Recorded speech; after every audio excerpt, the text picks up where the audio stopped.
And for those who are celebrating their birthdays today, this one's for you, the famous birthday segment. Happy birthday to you, happy birthday.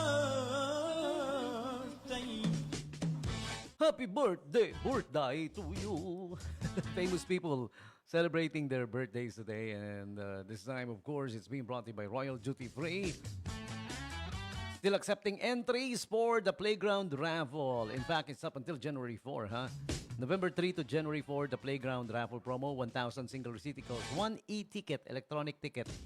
Every 200 purchase of participating sponsor products, 1 bonus e-ticket. Okay? So be one of the lucky winners to win an iPhone 17, PlayStation 5, and more. May mga ano to, iba't ibang gadget pa eh. May headset, may electric scooter. Wow. Nice. So simply keep shopping. Bring your receipts at the customer service counter of Royal Duty Free. Okay? Visit their official website, www.royalsubic.com, where the catalog is always posted, huh? Okay? 252-3258 for increase. Famous people celebrating their birthdays today. One of our heroes, listed among the national heroes, Filipino journalist Graciano Lopez Haina. Yan, malalaman mo kapag isa sa mga national hero pag nakapangalan sa mga street, sa mga school, sa like Memorial Hospital, gano'n, diba? Tawa ko dun sa isa sa mga Tito Vic and Joey movies na napanood ko noon. Eh. Kasi ano to eh, Graciano Lopez Haina. Pinangalan sa kanya yung yung pangalan ng eskwelahan. Pero yung Haina lang. So anong kinalabasan? Haina High School. Haina High School. Kulit din, no? Tsaka yung si General Tino, naalala niyo si General Tino? Pinangalanan ba naman sa kanya isang street, yung isang kalye? So, Kalye Tino yun, di ba? Eh, itong problema, pag nandun ka sa corner, yung corner ng street na yun, yung, ang tawag doon, Kanto, di ba? So, Kanto, ano pili niya? Tino, di ba?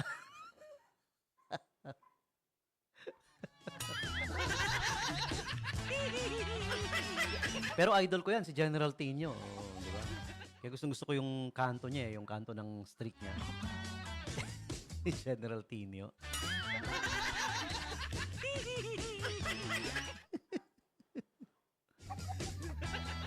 Okay, moving on. Sino pa? Who else do we gotta greet? Ayan, si actor Mikey Quintos. Oh, happy birthday, paring Mikey Quintos. Ibes Dignadice of the PBA. You guys remember si Ibes Dignadice of the San Miguel Mighty Beermen? Yan, Grand Slam champion with San Miguel and marami pang naging championships. And here's the great news. His daughter, I don't know her first name, syempre, Dignadice apelido, is playing for the Gilas Pilipinas Women's Basketball. Wow, the legacy continues. Ang galing. Magaling na player yung anak niya na babae, no? Naglalaro for the Gilas Pilipinas team. Ayan, which is 'di ba ongoing yung SEA Games now sa Thailand, Southeast Asian Games. Grabe naman yung ginagawa sa atin ng Thailand, no? Lahat ng pwedeng panduga na pwedeng iduga sa atin, dinuduga talaga eh. Di ba magbabackfire sa kanila, hayaan nyo lang sila. Pilipinas lang ang binantayan nila yung nabawal yung naturalized players. Naturalized Filipinos. Eh, some of those naturalized players na pinagbibintangan pa nga nila na mga talagang legit talaga eh, na pinanganak nga sa Pilipinas or alam mo, kahit na lumaki pa sa States yan, kung ang magulang niyan, Pilipino-Pilipina, kinikilala yan ng worldwide, ng International Olympic Committee. Ewan ko bakit pwede na may sariling mundo, may sariling... Di ba, kung inalaw ng International Olympic Committee na meron kang naturalized player, as long as talagang citizen na siya ng bansa mo, has passed all the requirements, eh, anong problema? Bakit pwede nilang gawing bawal kung pwede naman sa International Olympic Committee?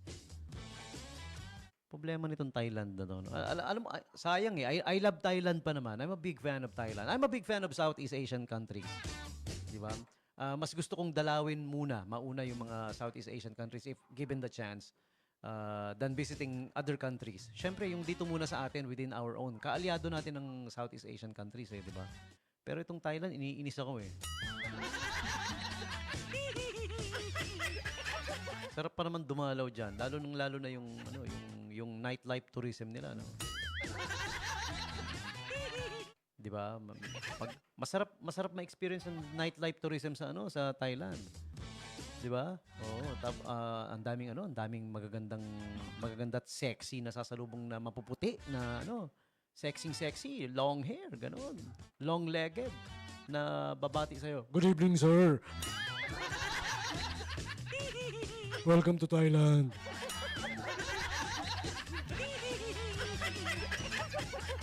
Tapos may nakabukol, tatanungin mo, hey, what's that? Just like yours, Papa.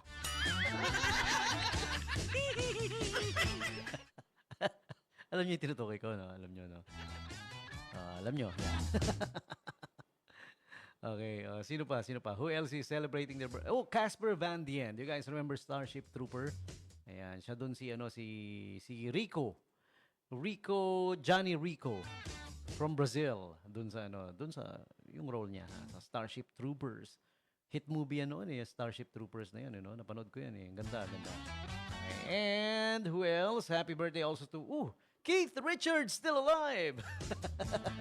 Turns 82 today. Guitarist Keith Richards of the Rolling Stones. Yan, okay? Ito yung ewan ko kung bakit no? Parang worldwide, maraming mga rock and roll fans na inaantabayan na kung kailan siya matitigok eh. Parang he made a deal. Sabi kasi nila, he made a deal with the devil daw, kaya forever alive daw siya. Yung mga anak nga niya, lalaki na eh, di ba? There was a picture of him along with his daughters. Ang gaganda ng daughters niya, ha? Yeah. Na sabi, should his daughters pass away, Keith Richards will inherit everything. Diba? Ang saya-saya, ha? Okay. Next up, we have happy birthday also to soul singer Angie Stone. Ayan, she was born December 18, 1961. If you guys remember, she passed away this year lang, 2025, si Angie Stone. Nung March 1 lang, Okay. She earned a #1 R&B album with The Art of Love and War in 2007. Okay, next up we have happy birthday also to Ray Liotta. Birth anniversary for him. He also passed away already, 2022. A great character actor, si Ray Liotta. Happy birthday. And perhaps one of the most popular director worldwide, Steven Spielberg. Director-producer. Yeah, marami na rin produce to eh, di ba? Mga great movies na may trademark niya, magugulat ka na lang. Hindi siya ang director, pero parang, alam mo naman yung tatak Spielberg eh. Magugulat ka, producer pala siya. Which means he has a couple of says in those movies, parang gano'n. And Katie Holmes, TV actress Katie Holmes turns 47, former wife of Tom Cruise. Ayan. Sa kanya niya anak si Suri. Si Suri Cruise yung pinaka-popular na anak ni Tom Cruise. Ayan. Malapit na maging mas popular kay Tom Cruise. Next up, we have happy birthday also to DMX. You guys remember rapper DMX? He was born December 18, 1970. But he passed away in 2021. Wrestler Steve Austin, Stone Cold Steve Austin, turns 61 today. And next up, we have Brad Pitt. Brad Pitt naman turns 62. Mas matanda si Brad Pitt kay Stone Cold Steve Austin. Pero parang tatay niya si Steve Austin. Okay. TV actress Bridget Mendler turns 33 today. She won the 2010 Teen Choice Award for Breakout TV Female Star for her superior performance in Good Luck Charlie. Okay. And she was also in the movie Lemonade Mouth. And what else? Yeah, marami pa. 33 today, Bridget Mendler. Christina Aguilera turns 45 today. Happy birthday. And lastly, pop singer, superstar Billie Eilish turns 24 today. So there you have it. celebrities and the like, celebrating their birthdays today. You're sharing your birthdays with them. All of you. December 18, birthday celebrants, happy birthday to you. Happy birthday to you. Happy birthday to you. Happy birthday, happy birthday, happy birthday to you. You.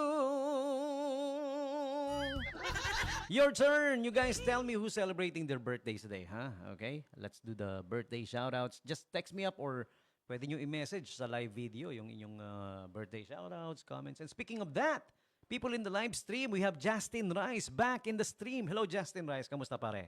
Ayan, sabi niya, shoutout daw. Umulan ulit after 1 year. Umulan na ulit dito sa Bahrain. Uy, you're in Bahrain pala nga pala, no? Yeah, I just remembered. Okay. Uy, alam niyo, ang Bahrain, isa yan sa may pinakamalaking equivalent sa money exchange. Parang ano yata, no? Ano ba yung tawag sa pera dyan?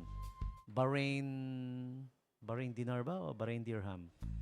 One of that is equals to 876,472.33 pesos. Chos. Hindi ko sa ulado.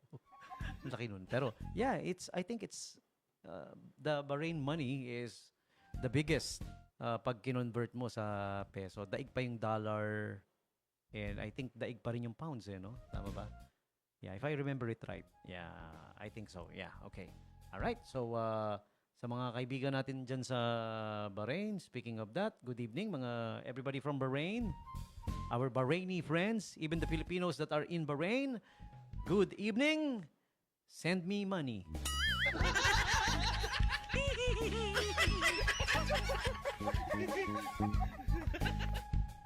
Okay, more shout out. Ito pa, yung mga nakikinig sa atin ngayon. That's on the live stream. Hi, happy listening, good evening. Okay, kay Ate Felicitas Cheat Ramos, Wesley Sewell from not California. Prescott Valley in Arizona. There you go. Yan. Si Ate Abel Andrada. Yan. Si Sir Bonel Perez. Yan. Engineer Bong. Napakagaling na engineer. Yan. Hi and good evening sa inyong lahat. Mga nasa live stream, ha? Happy listening! Also to Dens Castro. Good evening sa iyo, pare. Tsaka si Jason Manuel, pati yung kanyang girlfriend for life. Ayan. Happy birthday. Okay, si Madam Michelle. Ayan. No, not happy birthday. I'm sorry. Happy anniversary pala. Ayan. 4 kids already and 19 years. Happy anniversary sa inyo, guys, ha? Wow, congratulations on your anniversary. Okay, and time for me to take the quick top of the hour break because it's exactly 8 o'clock in the evening. Ayan. Magandang gabi sa inyong lahat. 8 o'clock, we need to take the quick top of the hour break. We will be back with more. Please do stick around.